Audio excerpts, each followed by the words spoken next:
سے ہزاروں سال پہلے کی بات ہے۔ زمین پر انسان آباد تھے، لیکن وقت کے ساتھ ساتھ لوگ اللہ کے راستے سے ہٹ گئے تھے۔ حضرت نوح علیہ السلام کو اللہ تعالیٰ نے اپنی قوم کی ہدایت کے لیے بھیجا۔ یہ وہ زمانہ تھا جب لوگ بتوں کی عبادت کرنے لگے تھے۔ وہ مختلف بتوں کو اپنا معبود سمجھتے تھے، کوئی بارش کے لیے، کوئی رزق کے لیے، اور کوئی حفاظت کے لیے بتوں کے سامنے جھکتا تھا۔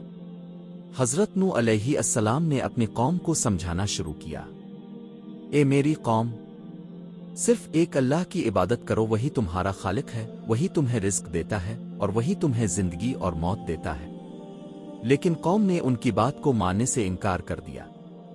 دعوت حق اور مسلسل انکار۔ حضرت نوح علیہ السلام نے ہار نہیں مانی۔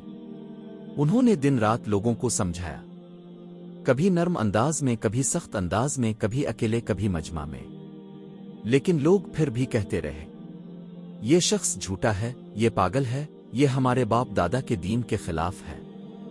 حضرت نوح علیہ السلام پر بہت ظلم کیا گیا، ان کا مذاق اڑایا گیا، انہیں تکلیفیں دی گئیں، مگر وہ صبر کرتے رہے۔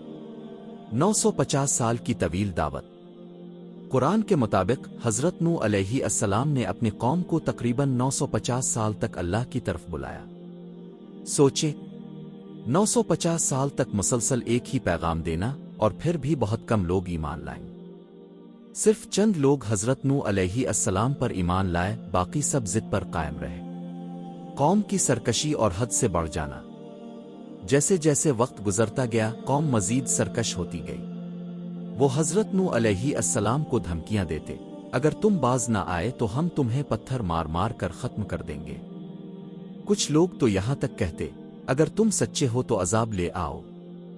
حضرت نوح علیہ السلام نے اللہ سے دعا کی، اے اللہ، یہ لوگ بہت سرکش ہو چکے ہیں، اب ان کے لیے فیصلہ فرما دے۔ کشتی بنانے کا حکم۔ اللہ تعالیٰ نے حضرت نوح علیہ السلام کو حکم دیا، ہماری نگرانی میں اور ہمارے حکم سے ایک بڑی کشتی تیار کرو۔ حضرت نوح علیہ السلام نے ایک حیرت انگیز کام شروع کیا۔ وہ خشک زمین پر، جہاں پانی کا نام و نشان نہیں تھا، وہاں لکڑیوں سے بڑی کشتی بنانا شروع کر دی۔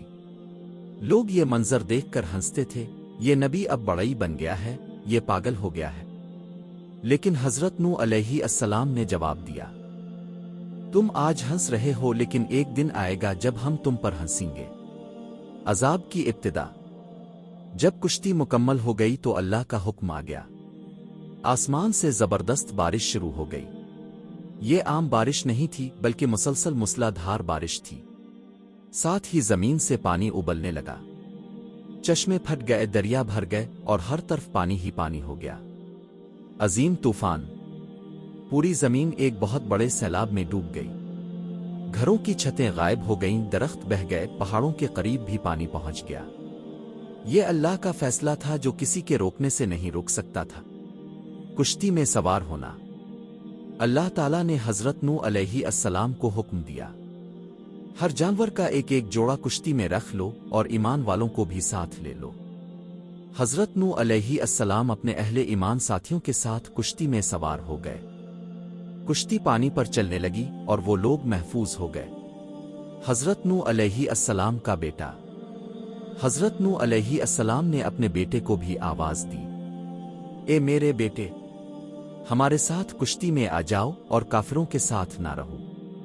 لیکن بیٹے نے کہا، میں پہاڑ پر چڑھ جاؤں گا، وہ مجھے بچا لے گا۔ حضرت نوح علیہ السلام نے فرمایا، آج اللہ کے حکم سے کوئی نہیں بچ سکتا، اور پھر وہ بیٹا بھی پانی میں ڈوب گیا۔ یہ منظر حضرت نوح علیہ السلام کے لیے بہت تکلیف دہ تھا۔ طوفان کا خاتمہ۔ کچھ وقت بعد اللہ تعالیٰ نے بارش روک دی، زمین نے پانی جذب کرنا شروع کیا، پانی آہستہ آہستہ کم ہونے لگا۔ کشتی ایک پہاڑ جودی اوپر جا کر رک گئی۔ نئی دنیا کا آغاز۔ حضرت نوح علیہ السلام اور ایمان والے لوگ کشتی سے اترے۔ اب زمین دوبارہ صاف ہو چکی تھی۔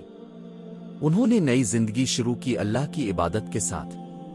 یہ وہ لوگ تھے جنہوں نے ایمان کو بچا لیا تھا۔ سبق، مورل آف دی سٹوری۔ حضرت نوح علیہ السلام کی کہانی ہمیں یہ سکھاتی ہے، حق ہمیشہ سچ ہوتا ہے، صبر کرنے والے کبھی ناکام نہیں ہوتے۔ اللہ کا حکم کبھی ٹلتا نہیں۔ نجات صرف ایمان میں ہے، رشتوں میں نہیں۔ اختتام۔ یہ تھی حضرت نوح علیہ السلام کی عظیم اور سبق آموز کہانی۔ اگر آپ کو یہ ویڈیو پسند آئے تو ہمارے چینل کو سبسکرائب کریں اور مزید اسلامی کہانیوں کے لیے ہمارے ساتھ جڑے رہیں۔